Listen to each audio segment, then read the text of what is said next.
freaks out on the possibility of Zeke Elliott missing regular season games. We'll explain what it all could mean for both sides. And more words exchanged between Antonio Brown and Ben Roethlisberger. Is it time to finally turn the page to a new year? Our analysts weigh in. Plus, we'll dig into all the most intriguing fantasy football timeshares, how to handle the Titans running backs, and more. As usual, it's a busy day here on NFL Live with Field Yates, Victor Cruz, Rob Ninkovich. I'm Susie Colbert. Final preseason games for every team tomorrow, which also means that the clock is ticking on the regular season. So with a sense of urgency kicking in, that's where we start. Zeke Elliott's holdout, 33 days and counting. The star running back still in Cabo training. Cowboys owner, GM, Jerry Jones, speaking on 105.3 The Fan in Dallas, suggesting he doesn't see a deadline approaching to get a new deal done. Have to be prepared to be trite. We have to be prepared to play without any given player, and that's just a given. That's not unusual business in the NFL. And we've played without players for suspension. We've played without them for injury. It'll happen again this year, and we may very well play without a player that is not coming in on his contract. So if that's the case, we'll just play, and we'll play well. Is there personal feelings involved? Sure there are. But at the end of the day, we've been doing this now 30 years, and having criticism, having contract negotiations. Some of the best friends I have in the world are people that I have directly negotiated contracts with and had business that we had to get reconciled. That's just part of living. Part of living. For more perspective, we welcome Jeff Darlington. The narrative all along, Jeff, has been that they'll get a deal done before week 1. Where does that stand now? Quite frankly, Susie, it stands in the exact same place as it has. We need to be very careful as we reset our expectations every time we hear from Jerry or Stephen Jones. Just a few days ago, we heard that they were optimistic that they could get a deal done. Now they're calling it a potential marathon. The one thing that has not changed is Ezekiel Elliott's stance. 3 months ago, he was planning this holdout in training camp to try to get a contract, even as the Cowboys never thought that he would do it. And now he seeks to be the highest paid running back in the NFL. As we continue to discuss these negotiations, though, and very publicly, obviously, we need to remember something. Just because Ezekiel Elliott is saying that he wants to be the highest paid running back in the NFL, there's a big differentiator there. Does that mean $1 more than Todd Gurley or millions more than Todd Gurley? That's where this negotiation can ultimately get settled. We still have time, despite a lot of people thinking otherwise. We still have time for this to get done. The deadline ultimately will be what gets it there. Okay, that's Jeff Darlington with the latest on Zeke Elliott. All comes down to leverage. That's always the way it is. Who do you believe has the most leverage right now? I suppose that it's the team, only because, whether Ezekiel Elliott is there or not, the games do begin. But I don't know that one side has this clearly in their court versus the other, because I thought, by the way, that was a good report in there from Jeff. Kind of made me feel a little bit more at ease with the entire situation.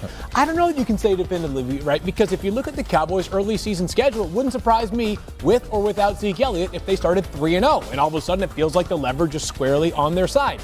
At the same time, over Ezekiel Elliott's 3 seasons, in the games that he has played, he has carried the football at least 20 times in a game, and 70% of the occasions. We could talk about workhorse running backs, but there is the workhorse running back in the NFL, and that is Zeke. So you can make a compelling case on either side. For me, I think Jerry Jones is coming to the realization that Ezekiel Elliott won't be there for week 1, and who knows how much longer throughout the season.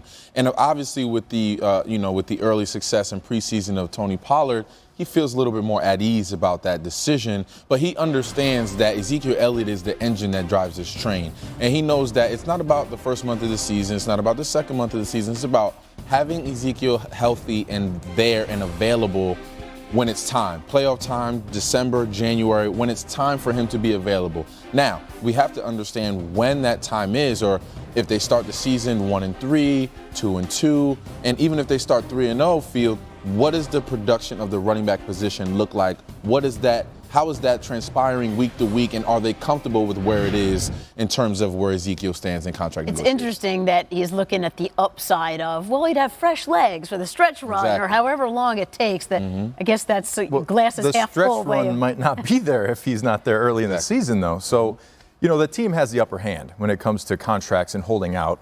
We've seen that time and time again. A player holds out, they hold out, then they come back because they have to. Eventually, there's fines involved, and you start looking, okay, I'm being fined how much a day, per day? I'm not there a long time. So we'll see what happens here. I think both parties are going to be affected by this. The Cowboys need him there, and he also needs the Cowboys. So, we'll see how it works out. It seems like both are dug in really deep, and it could be like a chest pounding thing, like, oh, I got the bigger chest.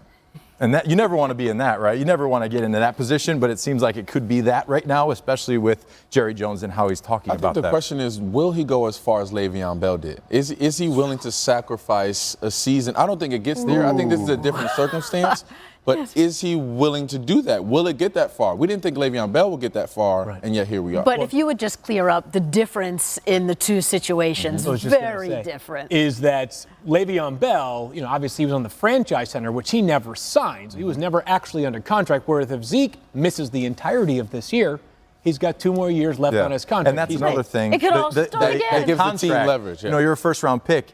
They could control you for 6 years, basically. Right, 7 if they tag you twice, it's 7 years. You think about that, it's like, wow, I'd rather be a second-round pick, Yeah. Beyond or a free agent. which is always the goal. But beyond all the dynamics involved with any player and any team negotiating a contract, I think we can say with pretty plain certainty, when the Cowboys are involved, it's different, right? How many teams, owner/general manager, are on the radio multiple times a week addressing the situation, are doing so in such a transparent manner? We know, as Jerry said in that audio right there, sometimes it sounds like what he wants to do is him, Zeke, get into a room and hammer it out. Just cut out everything else. Well, why is that so tough? Well, there's another guy involved. There's an agent there sometimes, look. Over the years, I've experienced an agent talking to somebody, and then they talk and they give it back to you, and then it's not necessarily exactly word for word what it should be, and then there's maybe an issue, right? Instead of just two guys coming together, like, hey, how do we get this solved right now? How do we do this so we're both happy?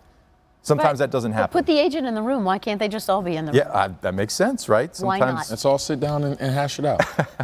Yeah, I wish life worked that way. There are a bunch of quarterback agents out there right now saying, all right, guys, good idea. Sure thing. That'll work. Great. All right, we'll have more on the possibility of the Cowboys starting the season without the league's leading rusher a little